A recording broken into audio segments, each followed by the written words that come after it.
Hey there, AdTechGod pod listeners. Jeremy Bloom here from Architecture Media, joined by none other than the one and only AdTechGod. Welcome to the pod, Jeremy. We are thrilled to bring you something epic to kick off 2025 right here in the heart of Las Vegas. It's the ultimate start to the new year, ATG. Sweet Sweets by the Advertising Forum, an exclusive video series that puts the spotlight on you. That definitely sounds godly, Jeremy. What if my company doesn't have a suite? No suite, no problem. Come record with our professional video crew in our Architecture suite. We have a budget for a suite? And wait, Las Vegas in January? It doesn't get better than this. We're talking about strategy swaps, fresh ideas for 2025, and the chance to showcase the incredible innovation and hard work from the past year. This isn't just about a conference. This is your company, your team, and of course, your suite. And if that doesn't get you pumped, here's the kicker. We'll be dropping some big news about our plans with Magnite. Trust us, it's going to be a very fun week. So stay tuned, disciples. You won't want to miss this. Sweet Suites is where the industry reconnects, recharges, and reignites its passion for 2025. Mark your calendars and get ready for Vegas. To learn more, go to architecturemedia.com, X, LinkedIn, and drop us a message on how you can be a part of Sweet Suites. See you in Vegas. Welcome to the AdTechGod Pod, your window into the world of advertising technology and the people behind it. I'm your host, AdTechGod. Welcome to another episode of the AdTechGod Pod, where we engage with some of the most influential figures in this industry. Today, we're thrilled to have Catherine Perloff from AdWeek joining us. As a platform reporter, Catherine has spent years closely covering the advertising industry, consistently providing insightful reports on key developments and trends that shape our space. This episode will be a bit different, so I can't wait to dive in. Catherine, welcome to the AdTechGod Pod. Hi. Yeah, it's great to be here. Yeah, thank you so much for accepting, and thanks for being here today. We were chatting before, and it's a little weird for a journalist to be interviewed, but I love having you here, and thank you again for accepting. Yeah, well, it is. Yeah, I'm definitely the one asking the questions most of the time. So it is a little bit strange having the role reversed. How do you feel about this? I guess me interviewing you, asking you about your background, asking you about the industry. Is it totally abnormal, or do you feel like, okay, I could get used to this? I definitely have lots of opinions and things to say. So I'm not at a loss for words. But yeah, it is. People aren't usually trying to get information from me. Well, I guess sometimes they are. I mean, actually, I guess I think what people don't understand sometimes about talking to journalists is that it's not just me asking questions, but a lot of times people I talk to want to know what I'm learning as well. So Right. Yeah, I'm sure you get so much insight from people across the space, which is probably a great place to sit. So I want to ask you, how did you actually get into writing about advertising and working at AdWeek? Your background's impressive. I've obviously read your work and am familiar with what you do and what AdWeek does. But I'd love to hear how you got into it, and then we can start talking a little bit about industry trends you're hearing and just your opinions on the market overall. yeah, well, previously I was a financial journalist and I was focused on the bankruptcy and distressed debt market. And that was a really great education in how to do investigative reporting and understanding more how finance works, which really underpins all of business. But I was interested in maybe broadening my scope a bit, and advertising seemed interesting to me. I started AdWeek 3 years ago. And, during all of the Black Lives Matter protests, a lot of brands were trying to jump into that conversation. And it seemed like no matter what they did, they were kind of getting it wrong. And I remember thinking to myself, why would they even try to jump in? This is kind of weird. And I think that just kind of made me interested in sort of advertising as this interesting nexus between business and culture. And then my current beat isn't as much on the creative side of things. Obviously, I'm more covering the digital advertising and media landscape. But I think that, there's also sort of similar questions there about what kind of information and entertainment and, art is monetized because the incentives for media buyers and advertisers aren't necessarily the same, stuff that consumers care about or should be seeing. So I think there's like an interesting tension there that I wanted to learn more about. Do you feel like being in this now three years or so, do you feel like the culture is different than the financial markets, or do you feel that it kind of is the same thing? I look at it as like we're a pretty fun bunch of people. But again, I think it might be different for someone on the outside where they look at it differently. But for me, I think like our industry is actually pretty fun and the people are genuinely pretty good. Yeah, Um, well, I feel like as a journalist, one thing I like is that I feel like people who work in advertising like don't hate the media because they buy media versus like that's more likely in other industries. Some people don't like the media for whatever reason, for many reasons, some legit reasons, of course. So that's good. And I do think that people who, like, are drawn to advertising are just, like, generally drawn to, like, creativity, and so that makes, people maybe a little more interesting or just interested in, like, thinking differently, but I guess, we're kind of the programmatic landscape is a little more techy, but I still think it does draw that, like, people who are interested in, like, creative. yeah, I think we're also reaching this point where a lot of the creative tech is playing a bigger role. I think prior it was a lot of just transactional. And now the creative piece is playing a bigger and bigger role. And then with, new technology like AI, which I hate to use that word because it's everywhere, but with AI there too, it's deeper ingrained into our technology and to our product roadmaps. And it's interesting to see how, what was just a transactional type of technology has turned into like measurement and creative and optimization and so much more. It's just getting more and more complicated as it moves on, and yet more and more powerful, which I think is pretty fun. Yeah. I mean, but even in the transactional side of things, I think there still is a creative component. I mean, maybe not as much as there used to be, but, like, the ultimate challenge of figuring out, like, which media and that's best for, like, a brand's message is sort of a creative endeavor, and it does require understanding, like I don't know if all media buyers feel this way, but I feel it seems to me that to be good at your job, you'd have to have some understanding of how the, like, sort of cultural landscape works, Like, what are people watching? Right. And let me just say the reason why we all like you journalists is because we all read all your work. 99% of the time, it's really sharing the news and good info that we all really lean on to learn. And so I think journalists in our space are genuinely really good and really provide a lot of insights and deep dive into what's going on in the market. I think that's the difference. I think if we were some other news source, it would be different. But for our industry, I feel like, between you guys at AdWeek and others in the market, you guys do a fantastic job reporting on our industry. It's no doubt that you're like a go-to website for me to see what's happening. And I also think another fun thing about covering this space is it's not like a huge community. So, the people my sources and the people I talk to regularly or see at events, like, are reading my stuff. So it feels like there's a nice, like, community and feedback loop there.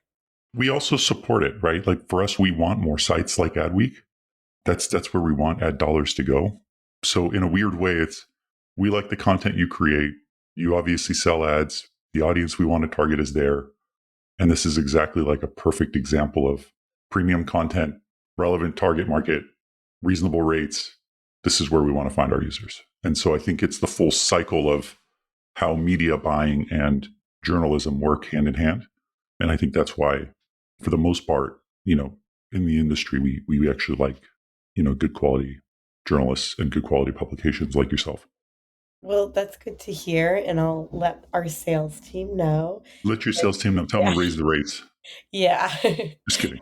That's good to hear. We obviously and yet it's kind of a meta thing though, like my job. It's because like I think the one thing is it's like it's obviously a little hard to be like it's hard, I write for a publication, so we obviously, we're covering how media entities make money and like we all, all journalists kind of want media entities to make money. We can't really be fully against that. So What do you hear on your end? There's a lot that's been going on recently with Google. We're now waiting to hear what the final result is. there's a lot of technology trends. Like, what do you feel in the industry from your seat, from where you sit, is kind of like the future and where are things heading? Because I have my opinions, but I'd love to hear your opinion on where you see things going. It seems like we've been heading, especially in ad tech, towards consolidation and having less players. There's been, I've reported on a couple of SSPs being up for sale.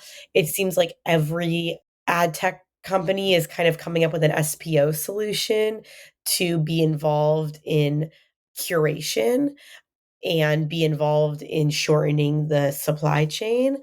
And like, I wonder if at some point the distinction between SSP and DSP will become less meaningful. I guess that's what, a lot of the moves from like the Trade Desk and Magnite and Pubmatic seem to portend, but who knows exactly.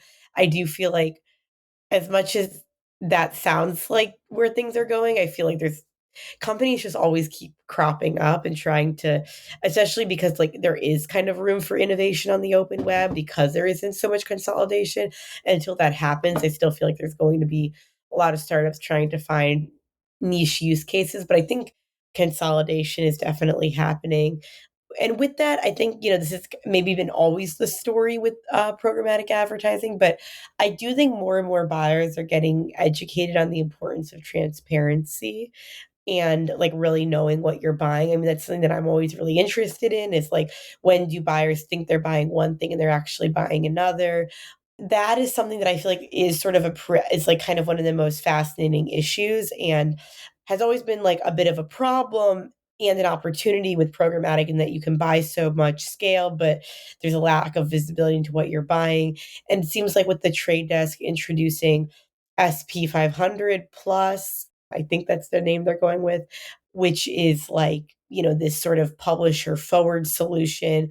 The idea of like just buying scale and buying mass reach on the web is a little bit of a thing of the past, especially when I feel like creators these days are less turning to websites anyway as their dominant platform. So with the like less likelihood of like hitting a great website that you don't know about, you might as well just go with the websites you know.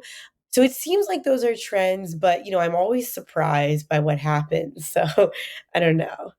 No, I think you nailed it. I mean, that is kind of the hot topic right now, and I think maybe one to add to it on top of the transparency is really the, I guess, inventory quality. I think we want to know where our ads run, but there's also a big problem with obviously like invalid traffic, bot traffic, just general fraud in the space. And I think we're all aware of it. And there's obviously a lot of solutions in the market that are trying to address it, but it just seems like they're always one step ahead in Yeah. how they're doing it. And it's a challenge. And there's great solutions out there. Like we have, you know, need to disclose about like Double Verify was a sponsor for us on one of our products. Like they're out there. You have Human recently won an award for bot traffic and what they're doing with technology there. It just seems like we're always one step behind, and it's like insane that we cannot shut this down, that it just continues to flow somehow and it continues to kind of linger in our industry without any way of really shutting it down. And it's kind of disappointing. I feel like, is there ever a way to like fully eliminate fraud and bad actors? Like maybe not, but I do think that it seems like, the kind of processes I'm talking about, like buying from an allow list or having a shorter supply path or using more contextual signals might be a way of at least having more fidelity in what you're buying and knowing what you're buying more, and then therefore being able to like reduce the amount of fraud because there's more certainty that you're buying in a good environment. But I mean, yeah, it does feel like every time that there's like one sort of rallying cry, the bad actors try to like find a way to sort of skirt the loopholes. Like with MFA, I feel like a lot of people feel like MFA was born out of the outcry over viewability, or like, now we get rid of cookies, but still, or we haven't quite done it yet, but at least on mobile with iPhones, but still a lot of fingerprinting happens. So I think that like the problem is like, a lot of the measures that we do to sort of, well, I don't do anything, but what the industry does to sort of stop some of these problems are kind of they can be a bit Band-Aid and, so long as people don't have a lot of certainty of what they're buying, they will keep kind of cropping up, it seems like. Yeah, I feel like all of those solutions you mentioned were created to try to eliminate as much as possible, yet it still somehow exists. The big problem for me and something that kind of bugs me is just how much spend goes towards the walled gardens. And for me, it's a challenge. And you had mentioned, consolidation in the space, specifically in the open web. You have the Trade Desk's 500 list, which makes sense. Like you look at that list and the list that they published. I mean, great. That's where I would spend most of my money too. But it's a little bit worrying that there won't be as many solutions in market for the open web and that the open web won't be incentivized to expand more, that it's just all moving towards these walled gardens. And then what happens to everyone? Like what happens to all these great publications that aren't walled gardens? What happens to ad spend if, 70% or 80% or 90% starts going towards walled gardens? I mean, what happens to the space? I don't know. So I am hopeful that somebody out there will figure it out and will come up with a solution that saves the open web. But unfortunately, right now, it just seems like it's an uphill battle. Yeah, I was at Prague IO last week, and there was sort of a whole conversation about like the future of the open web and is the open web like on dying, and it was interesting because it does feel like growth is slowing. I do think that like the one thing though that like I mean the walled gardens at the end of the day are tech, but they're not ideas and creativity, and the walled gardens need creators to including publishers to like so that people will spend time on them or else there's nothing there for people. And I feel like you constantly see creators trying when they can to leave the walled gardens in some capacity, whether that's to have a podcast or a newsletter. I feel like, it is telling that those seem like the big forums you go if you want to leave social media these days versus a website.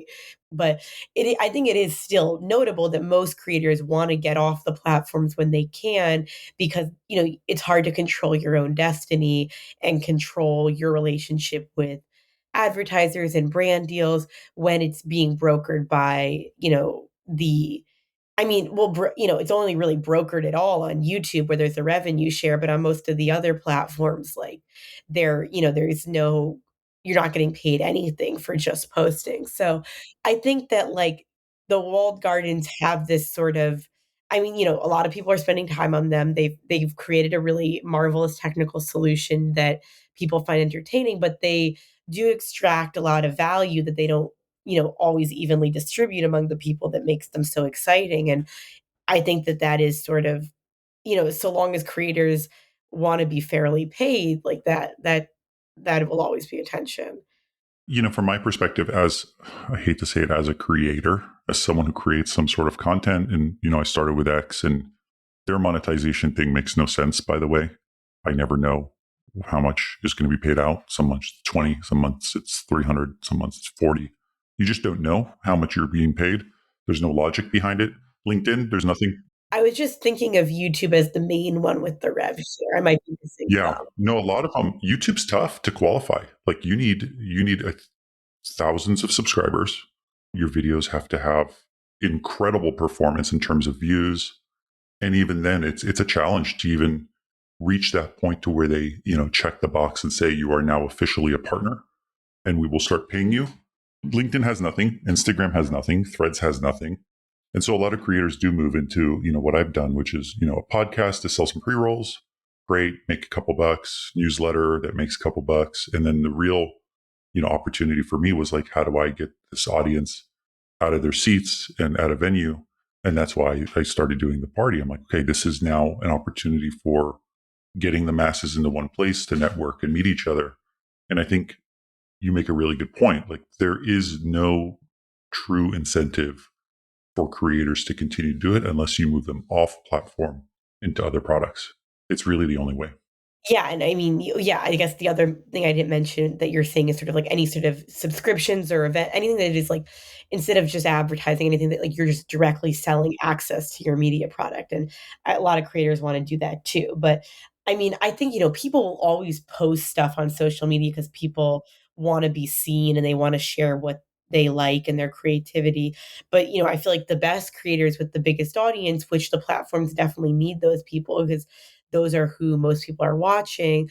And then again, that does include publishers. I don't love calling publishers creators, but like, in this context, and there's no reason for them to build their businesses on platforms.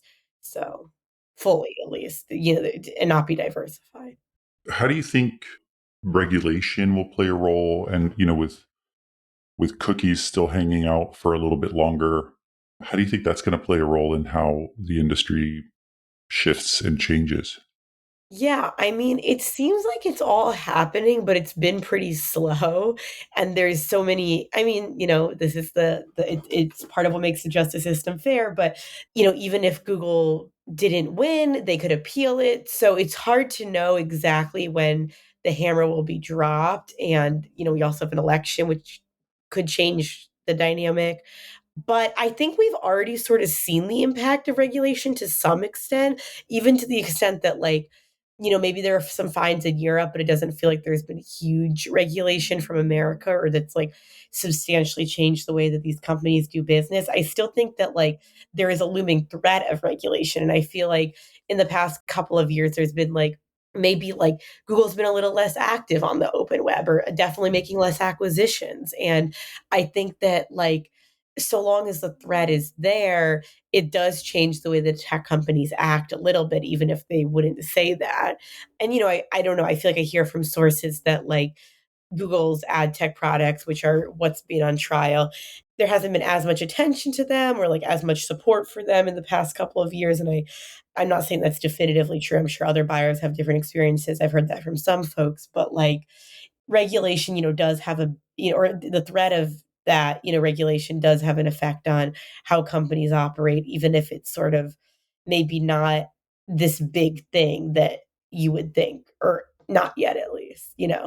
What do you think? And this is kind of a tough question for you. Like, what do you think has been the most surprising thing you've learned about the programmatic landscape and just about the industry having, been in it 3 years now? Like, what was the one thing you're like, holy cow, this is great, or this is shocking?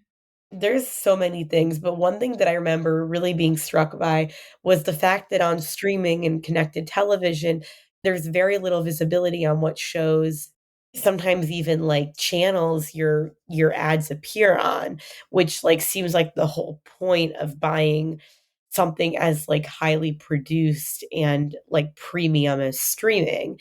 So that was surprising to me. And I've done a bunch of reporting on that over the years. And it seems like there's some signs that it's streamers are giving buyers a little bit more transparency, but there's not a whole lot of change on that front.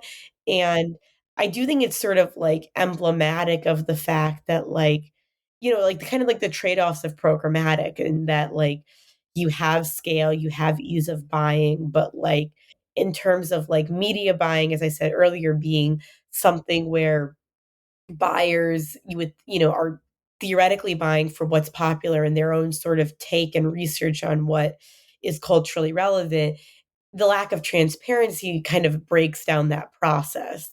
And sort of, back to what I was saying earlier about the misaligned incentives, where it's like consumers could really like one thing, but sometimes the ad tech ecosystem doesn't always mean that dollars flow to like the most popular thing or the most popular show or creator, news website.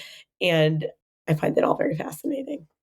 I do too. And I'm not sure whether the show level targeting is a restriction, like a technical restriction, which I don't think it is, but I think it's regulated. I don't think we're allowed to target an audience. Yeah, there's this act. It's like the Video Privacy Protection Act, I believe.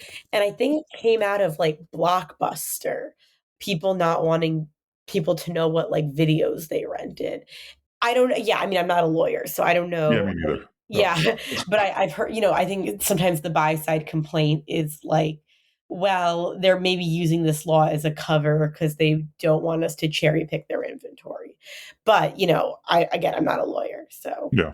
Yeah. Me neither. I feel like if I was, I'd be miserable. I don't think it's something I'd ever want to do. yeah, me neither. I don't have the patience for it. So, like, our industry is changing a lot. So is journalism. So is writing. News sources are changing as well. What are you seeing, I guess, your world being impacted by, AI and technology changes? Are you finding there be more challenges, or is it just more tools and resources for you to do your work better? I'm sure someone will yell at me about this, but I don't really use generative AI. Right now, my brain is pretty good. I do think though, like it, and I'm sure that could change, and I'm sure it will become sort of like table stakes to how we do our jobs, just like using Google searches. Right now, I mean, I've played around with it, but it hasn't felt so useful, but then I'm sure if I did more, I could start understanding the utility.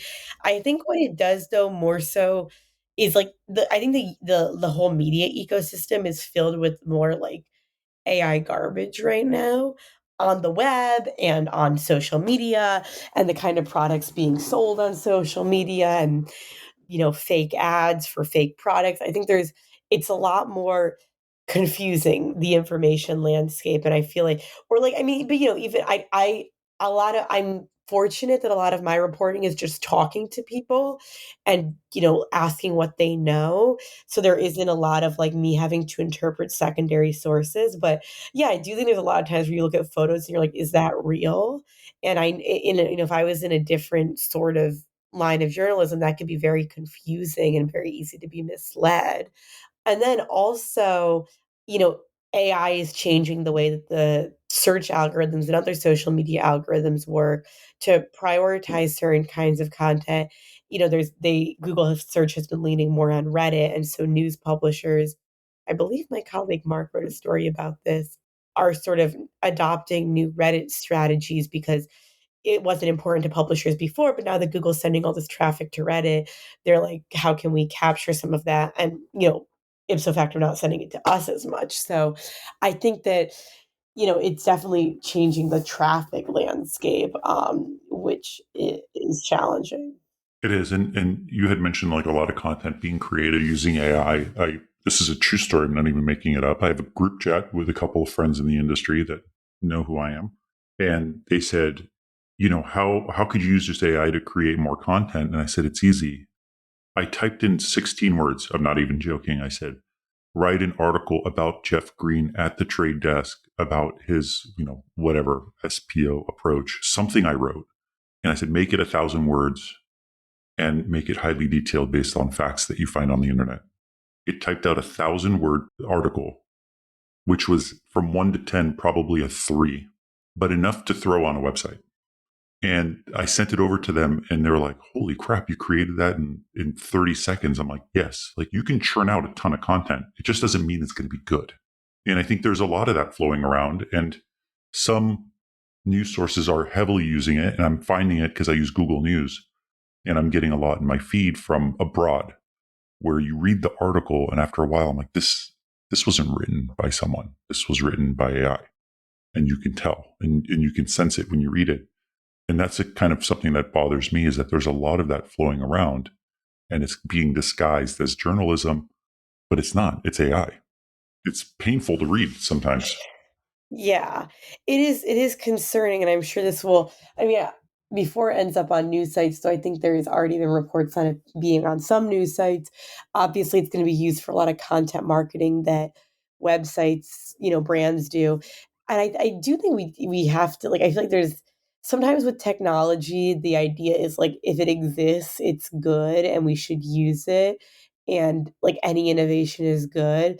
That doesn't mean it's all bad, but I do think we have to be thoughtful about, like, what is the point of just having mediocre writing on a website? Like, what does that do for anyone, you know? I've stumbled across it a few times and I'm like, what's the point? I don't read it. I get past the first 4 sentences and I leave because it's just terrible. I mean, I use ChatGPT a lot, but I mostly use it for editing. So I will write an article, put it in there and say, fix punctuation and grammar and like reword this in a way that is more professional because I'm not the greatest writer. And then it types it out and then I make a bunch of edits and then I post it just because I'm not a great writer. So for me, it assists me in kind of getting my thoughts down in a more structured, professional way, especially like internally at Marketecture. But for the most part, I do not use it. It's all creative ideas that I spark from my head. Yeah, I feel like, it is obviously a useful technology, and I feel like the more you play with anything, the more you're like, "Oh, this is how it works for me." So, yeah, I probably should do it more, but I am resistant. Um, Well, I mean, you do good work. I mean, your articles are well written. I don't think you need it. yeah. You definitely don't need it. And I actually think that when you have a real journalist, someone who's a great writer, you can read their personality in their writing. So you can often read someone's articles, and if you read them long enough, you start to have a sense of how they write. And that becomes something that I think attracts more readers to come back and look at your content. Because in the end, you're a creator like anybody else. So they like your content. They like the way they write. They're going to come back and read Catherine's content. Right. No, I mean, there's probably a way for me to like just understand, AI better just for my own research and work. Yeah, I would never have it replace my writing. I appreciate that. I mean, the hope, right, of like is that maybe it will make us like value brands and creators who we trust and who are real more, and they'll stand out more because it's like in opposition to, and maybe like there's been this expansion of the internet has allowed so much stuff to be posted, not all of it's high quality, and AI is like the ultimate sort of version of that, and then quality will reign supreme. I don't know if that's going to happen, but that would be nice. We'll see. I think we're all watching it together. It's pretty crazy how quick it came up on us. I feel like just like a couple months ago, we were talking about how cool ChatGPT was when it launched, and now it's incredible. It's there. It's like a part of pretty much everybody's daily life to some degree. So it really took off fast. Yeah. Awesome. Well, Catherine, that actually brings us to the end of the podcast. I want to thank you and want to thank AdWeek for having you here. Oh yeah, well this was fun. I love to chat about the industry. So Yes, yeah, thanks for anytime. the opportunity. Of course, anytime, Catherine. I'll speak to you soon. Okay. Bye-bye. Thanks for tuning in to another episode of the AdTechGod Pod, a podcast for the people, about the people that make AdTech great.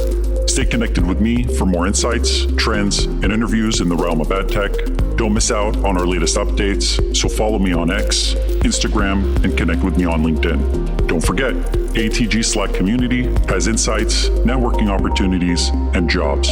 Keep the conversation going and stay at the forefront of AdTech innovation.